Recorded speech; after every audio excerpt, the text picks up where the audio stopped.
Olá, você está no canal Um Conto por um Ponto e a história de hoje é Meu Filho, Minha Vida. Quando meu filho Joel nasceu, eu me senti a mulher mais importante dessa terra. Ele foi meu primogênito, o filho esperado. Depois vieram os outros, Juliana, Walter e o caçula Daniel. Vou te dizer que meus filhos tiveram uma boa infância. Eles tinham brinquedos bons, porque nessa época meu marido trabalhava na Estrela. Tentávamos ser os melhores pais que existiam. Logo, eles chegaram na adolescência e por fim na fase adulta. Joel serviu o exército, mas não quis seguir carreira. Arrumou um emprego de ajudante geral numa fábrica de papel e começou a fazer um curso de empilhadeira. Honestamente, eu queria que ele fizesse uma faculdade para ter um futuro melhor. Eu sonhava com ele formado, mas enfim, nada disso aconteceu. Algum tempo depois, ele conheceu Janaína. Ela era uma moça educada e muito estudiosa. Eu gostei muito dela, porque ela tinha vontade de vencer na vida, de dar certo. Os dois namoraram por um ano e resolveram ficar noivos. E eu amei a ideia, porque eu via muita coisa boa nessa menina. O que mais me agradou foi que Joel decidiu iniciar uma faculdade. Poxa, eu como mãe me senti tão orgulhosa. Meu filho estava com outros pensamentos, tinha planos não só para o casamento, mas também para a sua vida profissional.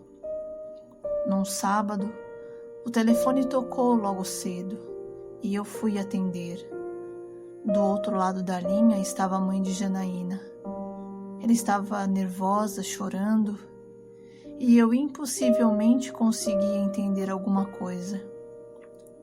Infelizmente, aquela moça educada, estudiosa, e que meu filho era completamente apaixonado, veio a óbito. Ela passou mal na madrugada e acabou não resistindo.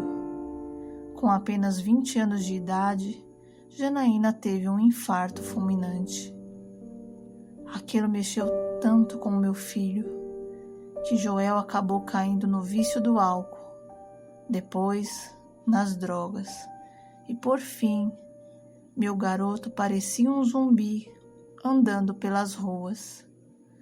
Joel saiu do emprego, parou de estudar e começou a dormir na rua, ou melhor dizendo, vivendo na rua. Muitas vezes, fui na rua buscar meu filho. Ele me xingava, falava que eu era uma louca. Nós, como família, sofríamos com a situação em que ele se encontrava. Meu marido abriu mão de lutar por Joel. Os irmãos tinham vergonha dele, mas eu fui até o final. Meu filho desapareceu e eu procurei por ele em muitos lugares e não encontrava e não tinha mais notícias dele. Vivia com o coração na mão e com medo de atender qualquer ligação. Eu evitava e quando o telefone tocava, eu corria para fora para não saber qual era o assunto. Eu já não vivia mais para mim. Estava magra, quase não comia, sem contar as críticas que eu ouvia do meu marido. Uma vez eu discuti com o meu marido e o chamei de sem coração, porque onde já se viu um pai não se importar com o filho? Chorei muito e muitos dias, até que a minha vizinha me chamou para ir à igreja com ela. Não vou negar que o que eu menos queria era ir para a igreja. Relutante fui. Naquele dia, quando entrei na igreja, senti uma paz tão grande que há muito eu não sentia. E lá de onde o pastor estava, ele disse: mulher, hoje Deus vai te dar uma resposta daquilo que você está pedindo. Na hora eu senti que era para mim. Quando acabou o culto, fui para casa e eu estava tão em paz que acabei dormindo. Na manhã seguinte, um colega do meu filho Joel bateu na porta e me falou que viu ele andando para os lados do centro da cidade. Ele me deu as referências e eu não pensei duas vezes. Fui para o meu quarto, fiz uma malinha para mim, peguei algumas coisas que tinha na geladeira para comer, pedi dinheiro para o meu marido para o ônibus e ele, sem querer me dar, porque dizia que eu estava cometendo uma loucura. Eu estava transformada e decidida. Peguei o ônibus e fui para o centro da cidade. Andei muito, até que vi meu filho. Ele estava sem camisa, com uma coberta jogada nas costas, todo sujo e fedorento. Quando ele me viu, começou a chorar. E eu me sentei do lado dele e não falei nada. Ficamos em silêncio por mais ou menos umas 2 horas e ele só chorava.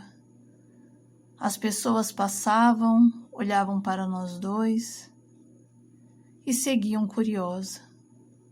Eu estava toda arrumadinha, limpinha, sentada ao lado de um mendigo segurando a sua mão. Quando ele parou de chorar, ele disse: mãe, vá embora desse lugar. Não é para a senhora, é muito perigoso aqui. E eu falei: eu só vou sair daqui se você vier comigo. Caso contrário, eu já trouxe tudo o que eu preciso para acampar aqui do seu lado. Eu não vou te deixar. Você é um bom menino. É o filho que eu desejei, que eu sonhei. Mãe, aqui tem um pessoal perigoso. Não parece, porque você está aqui perfeito. Então não vai ter problema se eu ficar. Joel chorava um choro tão profundo, tão intenso. As horas foram passando, começou a anoitecer. As ruas foram ficando mais desertas. Não vou negar, eu senti muito medo de estar ali, mas eu sabia que precisava ficar. Minhas costas começaram a doer e eu me ajeitei e deitei naquele chão frio e gelado. Que coisa desconfortável. E o vento? Parece que o vento das ruas é triplamente gelado e diferente. Meu filho se levantou, jogou a garrafa de pinga fora e me deu a mão. Vem, mãe. Eu não posso permitir que a senhora viva algo que eu escolhi para mim. A gente vai para casa? Eu perguntei. Não, eu não. Mas a senhora, sim. Vem, mãe, por favor. Eu não respondi nada e fiquei deitada com uma baita dor nas costas. E ele foi dar uma volta. E na hora eu pensei, e agora? E se aparecer alguém? Fiquei com medo e comecei a orar, rezar, pedir para Deus orientação do que eu deveria fazer. Alguns minutos depois ele voltou. Nossa, mãe, como a senhora é teimosa, vai para casa. Ele estava com um cigarro na mão. Já falei, Joel, eu só vou embora se você for comigo. Eu não vou te deixar, porque eu te amo. Será que é difícil você entender isso? Meu filho jogou o cigarro fora com tanta força Nisso passou um carro da polícia e os policiais desceram para ver o que estava acontecendo. Eu contei o caso e eles se comoveram com a minha história e com a minha atitude, que falaram que iam passar mais algumas vezes para ver se estava tudo bem. Eu agradeci e continuei sentada naquele frio. Meu filho estava impaciente, inquieto. Te juro, aquele moço nem parecia mais meu filho, de tão maltratado que estava. Quando foi 3 horas da manhã, Joel olhou para mim e falou: Mãe, vamos para casa. A senhora venceu. Eu agradeci tanto a Deus. Liguei para o meu marido e perguntei como nós podíamos voltar para casa. E ele disse: pega um táxi que eu acerto aqui. Pegamos o táxi e fomos direto para casa. Meu filho teve algumas recaídas, mas nada de andar pelas ruas. Ele arrumou um novo emprego, começou a ir para a igreja comigo e hoje, quando eu não vou, ele vai sozinho. Faz 5 anos que meu filho saiu daquela vida. Não vou dizer que foi fácil, porque não foi, mas pelo meu filho eu faria tudo novamente. Você gostou da história? Então não se esqueça de curtir, se inscreva em nosso canal, compartilhe e permita que muitas outras pessoas possam aquecer seus corações.